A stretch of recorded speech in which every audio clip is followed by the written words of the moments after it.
And today we're going to talk about monitoring reactive applications.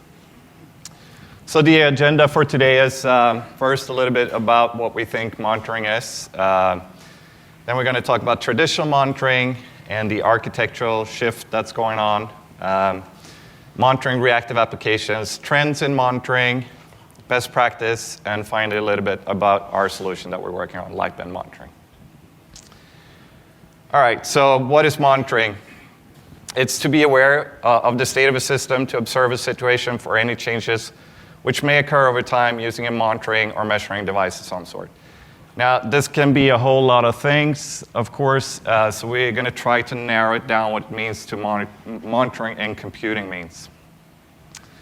So we have a couple of categories. The first one is business process monitoring, and this is where you have monitoring of your whole process going on inside your system. This could be, number of checkouts that's going on in your system, or it's more on the flow through the system. So that's one type of monitoring. And then you have functional monitoring, which is more on the use case level. Number of orders in the system right now. And finally, there's technical monitoring where you focus on more individual pieces, like number of actors running or what have you. And then there are different types of monitoring. So you have system monitoring where you focus on CPU, network, memory usage, and things like that. And then you have business activity monitoring where you look at business transactions that are going on, like I said before, number of checkouts of the cards or what have you. You also have tracing, span transaction monitoring, which basically means you're trying to figure out the flow in your system. What actors are communicating with other actors if you're looking at an actor system, or an asynchronous system even. And then you have performance monitoring, which is, of course, related to performance. Integration monitoring, where you're trying to figure out how your microservices are operating. This is more of looking from the client's perspective on a service. For example, Netflix has a dashboard where they gather information of what the clients think of a service, and that's like the true status of that service, how it's working. And finally, you have application monitoring, which is more on the nitty-gritty details, like how many messages have I got in my mailbox and so forth. So the traditional monitoring, you have a system that's consisting of a couple of layers. Here we have a web layer that's being called, and that calls the application layer. And something happens in the application layer. And in this type of system, you have the stack trace available. So you have the call stack, and you can figure out if you log this call stack, you can actually reason about what has happened up until this point. So it's quite easy to get a good understanding of what has led up to this exception. And if there's no exception and you get a request back, or a response back rather, then in a synchronous system, you can easily gather metrics based on the request-response paradigm. So this is not simple to monitor, but it's much easier than what we're going to talk about. Okay, Duncan? Sure. So as Henrik mentioned in the previous slide, you kind of have a bounded context, if you will, not using domain-driven design terms there, but you kind of have boundaries and a very vertical path where you're looking at the different stack inside your system. And that's the way a lot of traditional monitoring solutions work. This is kind of the next couple slides here are going to kind of go through the process of what has happened over the last 40 or 50 years to kind of change this scenario. And the big piece of the puzzle here has been the internet. The internet in and of itself has had a significant impact on how we conduct our lives. I look at my kids and the way they operate, and without internet access, they're like totally lost. And so it's affected us societally, but it's also had a drastic effect on our computing, right? Our systems, the way that we design stuff. And so the original idea behind it was to build this distributed network that would allow people to essentially have access to data anywhere. And this gentleman, J.C.R. Licklider, who was part of ARPA back then, was the mastermind behind it. As time went on, and as they began to work through this scenario, the whole idea behind distributed computing came into existence, initially with mid-range computers, mainframes, and AS400s type stuff, System 380s, if you guys can remember then. And by connecting them together through educational and military establishments, they began to realize that the computing model required to manage memory and do these types of things was different than your typical local system, and they had to take that into consideration as they were passing information back and forth. In 1990, ARPANET ended up being decommissioned and turned over to the public, and so corporations got into it, and that kind of blew the doors off everything, because now people said, hey, we can use this to make money. How can we do it? We can change the way that people do things. I mean, think about it. If you're 40 years old or older, when you used to shop, right? You didn't shop on Amazon. You went to the mall and you bought stuff, or what have you. The internet didn't exist, but today it's so commonplace that it's almost like, what would I do without it? We buy all our toys off of Amazon way ahead of time rather than go fight the traffic at the mall. So huge, huge impact on our lives. So we had distributed computing, which was kind of the technical aspect of it. And then the notion of cloud computing come in. I love the word cloud because it means so many things to different people. But I like taking a look at cloud computing as really being the economics part of it, right? You were able to now tap into computational abilities and powers on a scale of economics. You could pay for the amount of bandwidth that you needed for the time that you were using it, or you are using it. So it allowed smaller businesses to now get into the game, bring their ideas to the forefront, and really hit the ground running. And that's had a pretty significant impact, as we'll see here shortly. When Henrik and I were talking about this, he brought up this, the network is the computer. And in a sense, I'm not a big fan of dumb terminals, but in a sense, it's true, right? When we're building our systems, if we're using SBT or Maven, unless we have a local cache, right, we can't build because we're pulling from the internet. So the whole idea is that you plug into this network, so to speak, and you're off to the races. And when cloud computing came around, it began to do this economic shift. And convincing businesses that security is a huge issue, right? Convincing businesses, the question ends up becoming, is your data center more secure than Amazon's? Amazon spends billions of dollars on security, and how much do you guys spend, right? And so the argument, you're beginning to see different businesses, even financial institutions, begin to move off-site to cloud computing models. Best company logo ever, by the way. That's right. So the application of this shift here, you can see, is storage prices, CPU prices, bandwidth prices went down, and the requirement for network traffic went up. And that's a great mix. When things get cheaper and people want more of it, it begins to become very, very popular. So reducing all these different things totally reshaped how we do business. Working with different clients, I know several large clients who have had significant impact by little companies that have came out of nowhere and wrote a system on Ruby on Rails or whatever, and all of a sudden they're doing really well, and 4 or 5 guys that nobody knows are impacting a billion-dollar company.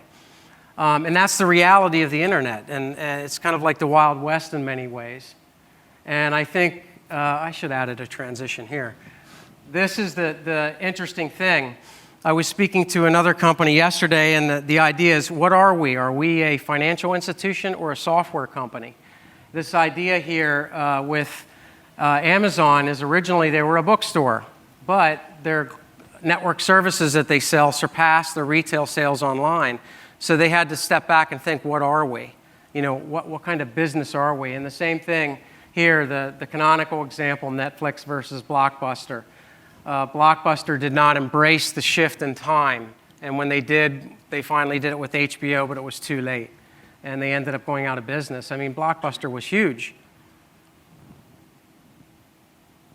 So the result became this quote, in the new world, it's not the big fish that eats the small fish, but it's the fast fish that eats the slow fish. And I realized by the other day that to the left, that those are microservices, right? And to the right is a monolith. That was not intended, but... So the advent of that is, okay, now we have this distributed computing model. People like Google and Amazon and these companies that have all this money have hired the best and the brightest talent in the world to build distributed systems. As you start to get into it, it's complex, right? How do we manage this? We don't have the threading concepts the same way that we do on a monolith. We don't have transaction management the same way. All these different problems. So how do we do this? So our mission at Lightbend, formerly known as TypeSafe, is to, with the Reactive Manifesto, is this idea of giving a philosophy or giving an idea of how to build systems and then providing toolkits that satisfy those. So we're all familiar with reactive. You know, the number one thing being responsive. You got to respond back to the client. That's what's important. That's why you're there. You're presenting something to the client. If you're not responsive, then you failed. How do you do that? The base is, being message-driven, and these are some definitions pulled out of the dictionary. And as a result of this type of infrastructure, you can be resilient and elastic, right? We've all talked through that before. So what happens is okay, now we have the toolkit, we have the ideas. Well, some of us may be still new to it. There's still a ways to go, but at least we have a way for the common person to begin to build these applications in a reasonable and responsible way. So over here we have our microservice, or whatever you want to call it, that works together, and that whole thing is an application, and each one of those little fishes can be a node or a different service. And we have this asynchronous, parallel, distributed system, right? A computing system that works. But we have this little disclaimer down here, and you probably can't read it. So I'll read it to you. The availability and accuracy of the information delivered by these services and information they portray are contingent upon a distributed computing environment comprised of several unique asynchronous parallel non-deterministic applications within said company's multi-clustered system. As a result, the availability, accuracy, and access to these services and data they provide may or may not be available at any given time. You get the idea, right? Just like a car ad. That's the problem we got now, right? We have non-determinism, okay? We have this problem. So this is what we get now, right? We have this beautiful asynchronous distributed system, and this is our stack trace. What is that? How does that help me find out what my problem is, right? I have no idea. So how are we going to solve that, right? We can't just plug in a traditional monitoring system because we don't know where the problem is, and we don't know when it's going to happen, and all kinds of problems. So I have this comic that I really like that talks about it. He says, sometimes I'm shocked at how many options we have, right? In distributed computing, there's a lot of options, futures and circuit breakers and actors and all kinds of different asynchronous stuff. Like at any moment in this conversation, I can punch the person I was talking to, and all these potentially life-changing events would unfold. It's only my mental rules that stop me from punching you and stripping naked or getting on a plane to Fiji. Sure, rules have reasons, but shouldn't you exercise that freedom at least once before you die? Wham! Okay, I should have seen that coming. But you couldn't. That's the beauty. Right? That's the reality we live in now. So how do we deal with that? As Henrik was mentioning, all the different types of monitoring, at the end of the day, it comes down to a military term, situational awareness, right? You've got to be aware of your situation, your application, your business, because your business is becoming, the software is becoming your business. So on the monitoring team, we're trying to address that, right? We're trying to look at the different ways we can handle it. We have this asynchronous distributed system, okay? And the problem is, what's going on? The path where you are is no longer available. You go to the mall, you are here. Well, you don't get that in Akka, right? You don't know where your code will execute, especially in a clustered system. If you're using sharding, right, it could execute anywhere. That's the beauty of it. So you end up being in this environment, it's the epitome of non-determinism, right? And that was, I forget his name, when multi-threading first came out. He was, it's a great advancement in computing, but now programmers chase non-deterministic problems all the time. And it's no different in parallel computing or distributed computing. It's just actually worse. So what do? Well, one of the things that I think is fairly obvious is the notion of tracing when you get into a distributed system. You need to begin to think about paths through your application across your cluster. Rather than thinking about a specific service or a specific way something works, you want to think about the behavioral use of your system. Now, as the developer, you're going to know your actors or the different components of your system, and you're going to begin to reason about, okay, what's the happy case, right? The happy path, and so forth. And you're going to identify different paths through your system. So with tracing, you now can do this across asynchronous flows. You're going to have a unique entry point, and you're going to begin and then end somewhere, and you're going to be able to trace through that path. Now, the result of it is a hot path, and in our current implementation, you can get things like the time to complete, latency issues and stuff like that, and we're working on ultimately establishing a flow visualization. What are those graphs called? The Sankey. Sankey, yeah, the determined flow. So the heavier the flow is through the actors, the fatter the path is. So for us, for example, we have a tracing implementation that you wire into your actor. And here we begin by starting a trace start, and then we're going to do some work, right?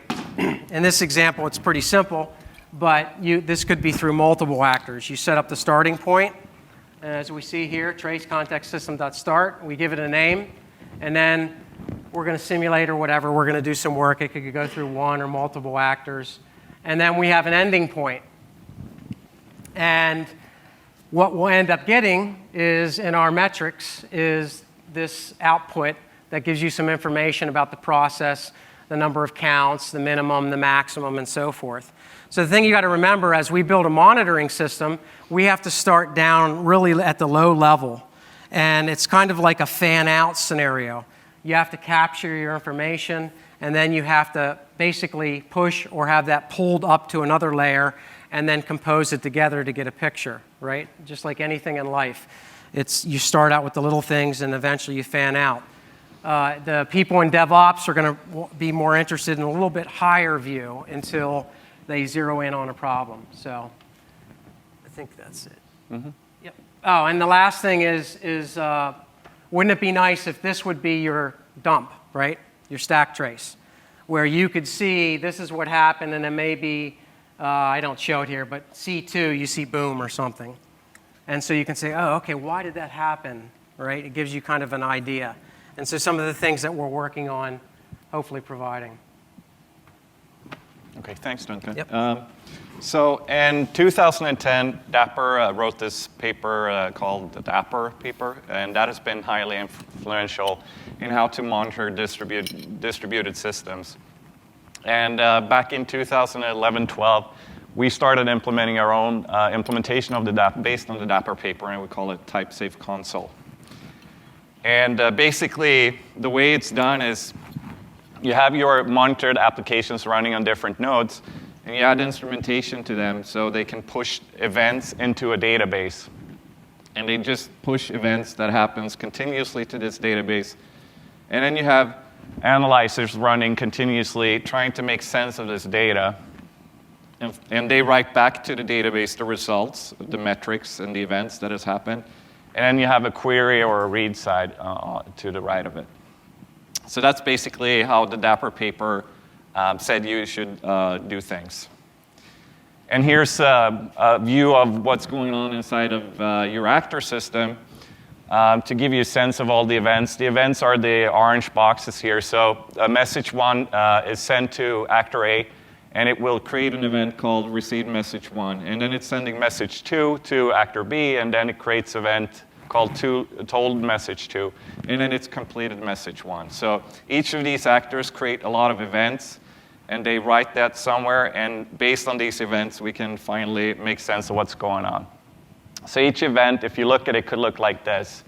It's actually an example of the JSON structure we had in TypeScript console. So the idea is that you give each event that happens in the system a unique ID, that's the ID, and then you have a trace ID that's unique for the whole trace, the flow through the system. And you also have this parent ID, and that's basically the ID of the thing that happened before you, and that's so you can make it causally consistent. Because in a distributed system, normally you can't rely on the clocks being synchronized, so time is not a good notion for keeping track of how things have happened. So by always having the parent ID, you can point back to the parent ID, and then the analyzers can extract this information, and based on the IDs, create metrics and get an understanding of what's happened. We also add things like host and time on that server. The type that has happened, this is a received type, it has received a message, and also we added information about what actor it was, and so on. So in Lightbend Monitoring, we've decided not to rely as much on this type of the Dapper infrastructure. And the reason being, as I will show you later, there are some costs associated with doing this. So instead, in Lightbend Monitoring, we're actually in each application, we're calculating the metrics and the events in that application, and then we offload that to some other systems, like Takipi, or we also have like a StatsD plugin, or you can log with console, SLF4j or JMX. We have a lot of plugins that you can use. So the associated cost with logging all of these events, if we're talking about an Akka application, for example, each Akka application has its own set of characteristics. So what do you think, which application is more costly to monitor? An application with a few actors and lots of business logic, or an application with several temporary short-lived actors? It's the latter, right? Because the latter will generate a lot of more events, and for each event you create, there's going to be a cost associated. And this is the reason why it's very hard to predict the performance overhead in monitoring of a distributed system, because some people generate millions and millions of actors, whereas others only have 10 actors. And it doesn't, and maybe long-lived message, or a lot of business logic. So it's very hard to predict what the performance overhead is going to be. Okay, so there's an associated cost. How can you mitigate this cost? Well, you can have flexible configuration, which basically allows you to decide what parts of your system you want to monitor. Now, if you create a lot of temporary actors in your actor system, then maybe you don't want to monitor those and get insight into those, because you know the overhead of doing that is going to be too high. So therefore, you can, by configuration, define, okay, I'm not interested in this part, I'm only going to monitor this part of my actor system. Another way to do it is by sampling, adding sampling. So you, for example, only trace or monitor every 1,000 or nth message through the system. So that's also a capability that you can add to your system. And finally, you can also use something called delta approach, which basically means that you're only sending the differences. So if there's no difference in your system, you won't send any data to the backend. Now, each of these cost mitigations has its own drawbacks, of course. You can decide between less insight or higher complexity. So when it comes to monitoring, there's no such thing as a free lunch. You have to pay something for adding monitoring. So in our current solution, we have, this is one of the things that we support is configuration-based. And you heard Henrik talk about excluding. So if you look down on the right side on the config, you'll see exclude. So you can configure how you want to monitor the actors. And as you mentioned, it's really important. Those of you who know me, I love event sourcing, but the reality of it is as Henrik had mentioned, if you have 5 million actors, it's too much data, right? It's like tenfold, wasn't it? And that was one of the problems we had with console in production is everybody wants to turn everything on and the whole system comes down. You know, you're having a problem with your system, you plug in monitoring, and then it crashes. That's not too helpful.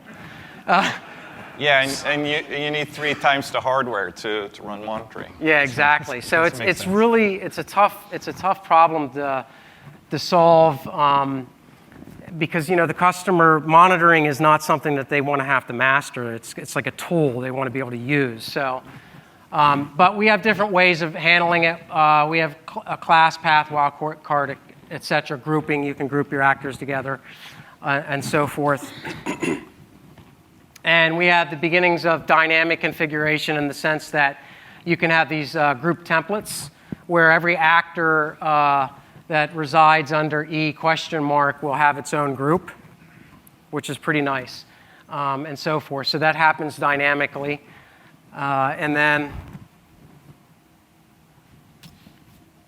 wouldn't it be nice, however, though, if the entire configuration could be dynamic, right? Type-safe config is immutable. Jim? We just had this discussion yesterday. But we're working on dynamic injection of configuration, if you will. It's something that we've been talking about and how we want to do it. So the idea is as your system is occurring and you begin to notice problems, you can dynamically change how things are monitored. And this will have a big impact. I'll show you an example, not code, but kind of philosophically. So the idea is having dynamically typed properties. So you catch things on compile time, pull or push-based subscription property changes, event-based triggers. This stuff is not new, so people can be aware that a property has been changed.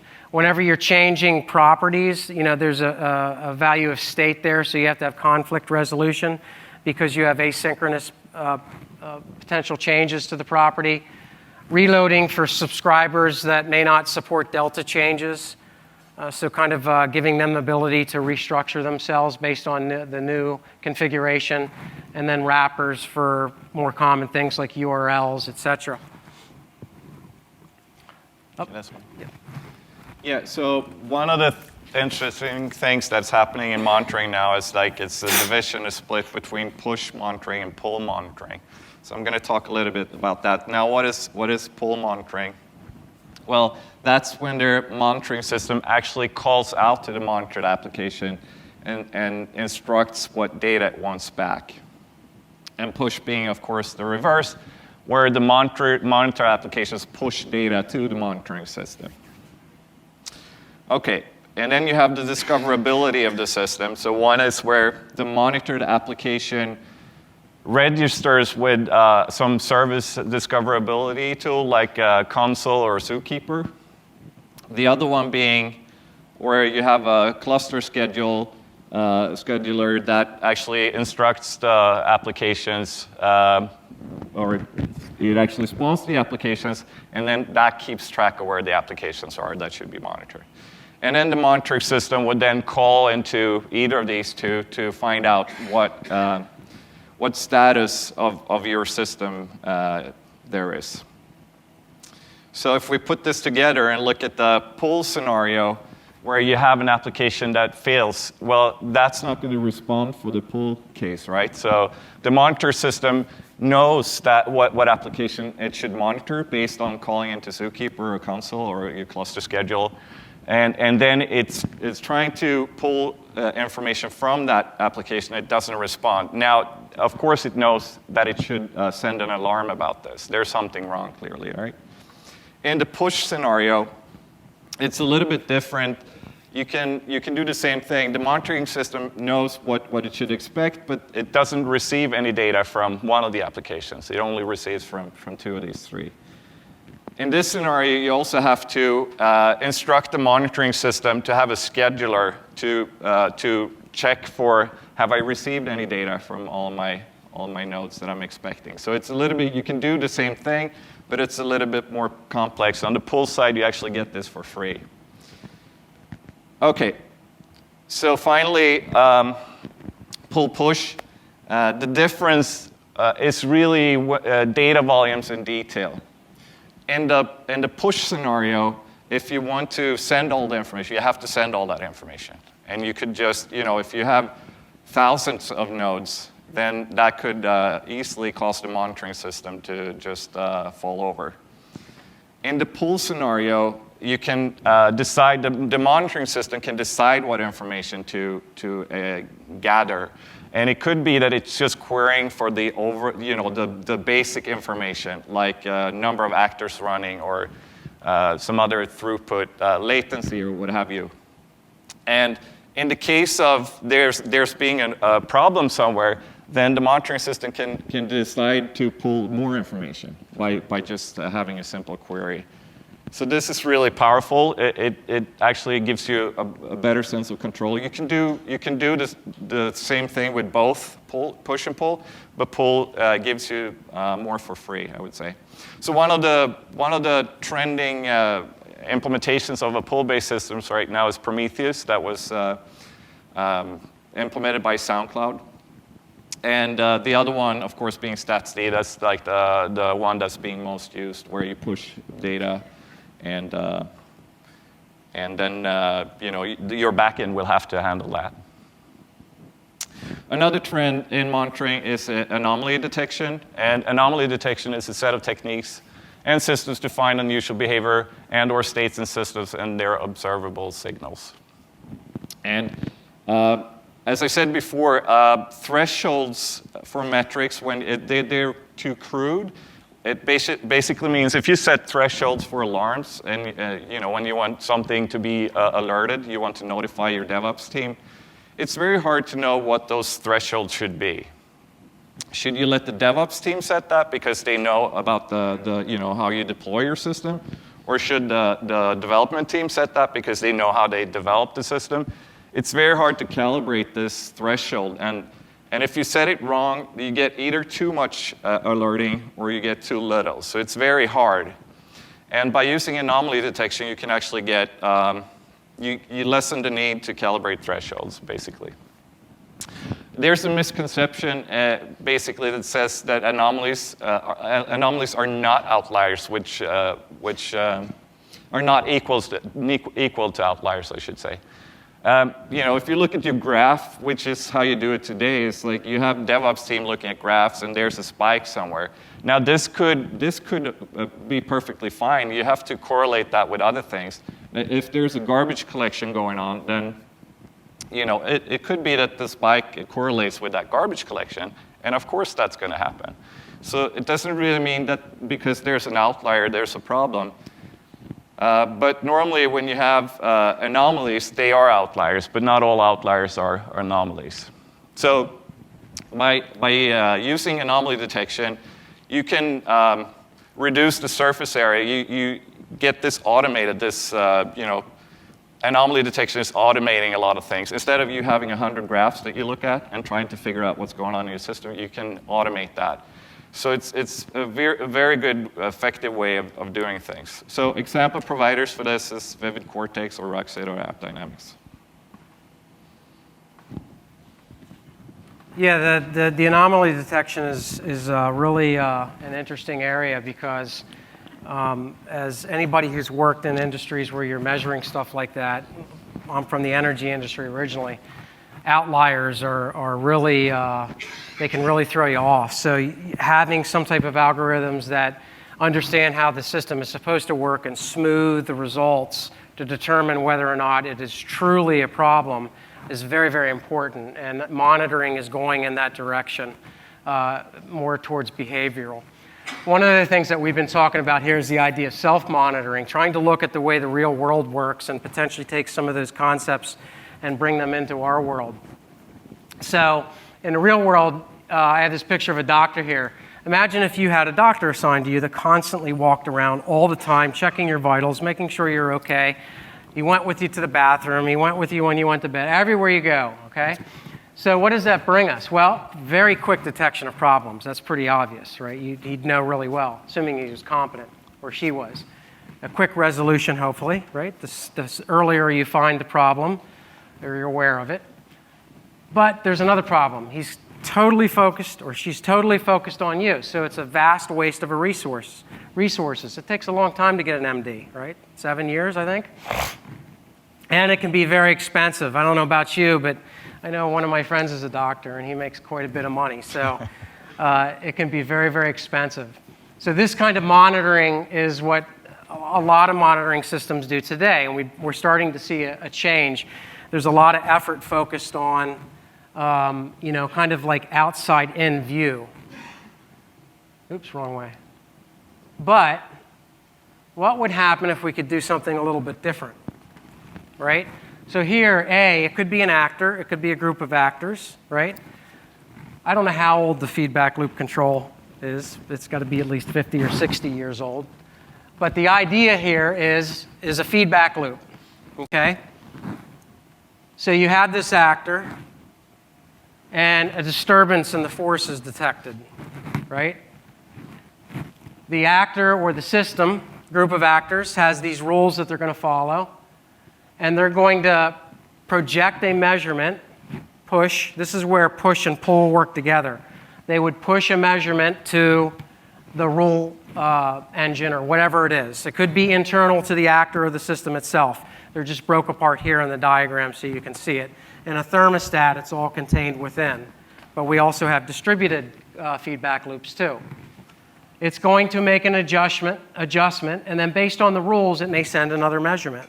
And it's going to continue to do this. It's going to self-repair itself until it's back to normal and the disturbance has been handled. Now, the result of that may be spinning up other actors. Who knows in the sense of an Akka scenario. However, the concept, the philosophy is something that's very valid and very, very useful. It works very well in mechanical engineering, especially with these types of devices. So actors and distributed systems, we're exploring this idea to see how we can use it inside of our monitoring solution. So we're getting close to finishing here. Some of the best practices. Number one is the most important practice of monitoring. The number one, know your own system, okay? If you don't know your own system, if you don't know the field, then there's no way you can be aware of what's going on. It doesn't matter how much you know about monitoring. You have to understand your own system. That's the number one most important thing. Then the second one is understand your monitoring tool and read the manual. Read the manual. Really, you do. You have to understand the tool itself and what its capabilities are. So those are the two most important things. The next one would be your tool that you pick should be configurable. And it should the vision that the tool maker has should be looking towards the future, which is kind of like behavioral analysis of the system, and composable fan-up data or views of how your system's behaving and acting. And it should be elastic, obviously. Deltas are important, right? The ELK approach where you're logging everything, it's too costly. So capturing delta information is a very good way to do it. Sampling, reasoning through trends, seeing how your system works, those types of things are very important too. The other thing is you need to capture enough information so it's relevant, okay? And that may take some tuning, right? Everybody, what are the perfect settings for Akka on the JVM? I don't know.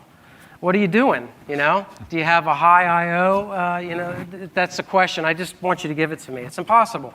I don't know your system. You have to tune your system. You have to work with it and see what information is relevant and important. Then you want to provide multiple channels of notification, whatever they may be, EMS or SMS, email, big red flag on the screen. The other thing is what I thought was interesting was reports for your DevOps folks. That's, I think, not just useful for them in the moment, but it gives you like a historical analysis and kind of gives upper-level management a comfort level. And then the other thing is running your monitoring system on a different machine, ultimately, is because you don't want it to eat up all the resources that you have your application running on. Okay, so just real quick about the Lightbend Monitoring offering. It's a product that we've been running for about a year. Right now, we integrate with Akka actors and log-on circuit breakers. We generate metrics, events, and traces based on that. And we have support for various backends like StatsD, Takipi, and miscellaneous other Coda Hail reporters, so you can report to whatever backend you're is. The monitoring requires a subscription with us, so it's not for free. What will we be focused on next? We're going to focus on something we call flows, which is basically future streams, distributed tracing, and also we're going to support native Prometheus support. So we have this native support for pull-based monitoring, which we think is really important. And of course, increased log-on support and Akka HTTP. So that's it. I think we don't have time for any questions, but feel free to come by. Both Duncan and I will be at the booth, so feel free to come by. Thanks, guys. Thank you.